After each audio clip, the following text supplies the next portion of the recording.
Yuk, cari tahu alasan kenapa asuransi jiwa syariah telah sesuai syariat Islam. Berdasarkan kaidah fikih muamalah atau hal yang berkaitan dengan hubungan sesama manusia, pada dasarnya hukumnya boleh dilakukan, kecuali terdapat dalil yang melarangnya. Adapun hal-hal yang membuat transaksi keuangan syariah menjadi terlarang, diantaranya adalah: pertama, terdapat unsur gharar atau ketidakpastian dalam hal kualitas, kuantitas, harga, dan waktu penyerahan pada akad tijari atau akad yang ditujukan untuk mencari keuntungan. Contohnya, pembayaran uang pertanggungan asuransi konvensional yang dikaitkan dengan terjadinya risiko yang tidak bisa dipastikan. Kedua, terjadi unsur riba atau tambahan yang tidak diperkenankan yang berpotensi terjadi pada akad jual beli atau pinjam-meminjam.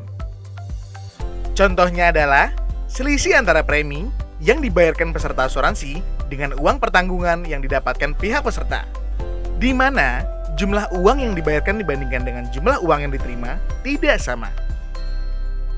Ketiga, terdapat unsur maisir atau judi, yaitu adanya taruhan yang mengakibatkan keuntungan satu pihak merugikan pihak lain. Contohnya, ketika nasabah melakukan klaim, maka ia mendapat uang yang lebih besar dari perusahaan dibandingkan uang yang ia bayarkan.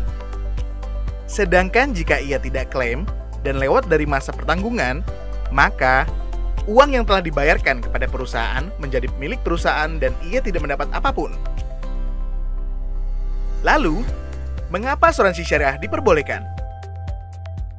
Hal ini karena asuransi jiwa syariah menggunakan konsep tolong-menolong antar peserta dalam pengumpulan dana untuk antisipasi risiko masa depannya.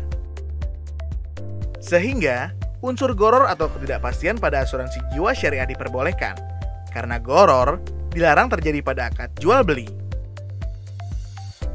Sedangkan unsur riba tidak terjadi karena akad yang digunakan adalah tolong-menolong. Begitu juga unsur maisir tidak terjadi karena dalam konsep asuransi jiwa syariah, sesama peserta asuransi saling menjamin dan tolong-menolong, sehingga tidak ada pihak yang diuntungkan akibat kerugian pihak lain. Oleh karena itu, asuransi jiwa syariah telah dinyatakan sesuai dengan ketentuan syariah oleh lembaga atau organisasi Islam dunia dan Indonesia. Sebagaimana fatwa yang dikeluarkan oleh Muslim World League atau Liga Dunia Islam, The Organization of Islamic Conference atau Organisasi Kerjasama Islam, dan Dewan Syariah Nasional Majelis Ulama Indonesia. Jadi, semakin yakin kan asuransi syariah sudah memenuhi ketentuan syariah? Yuk, kita hadapi risiko masa depan yang tidak pasti dengan berasuransi syariah. Dengan tolong-menolong, semua akan lebih ringan.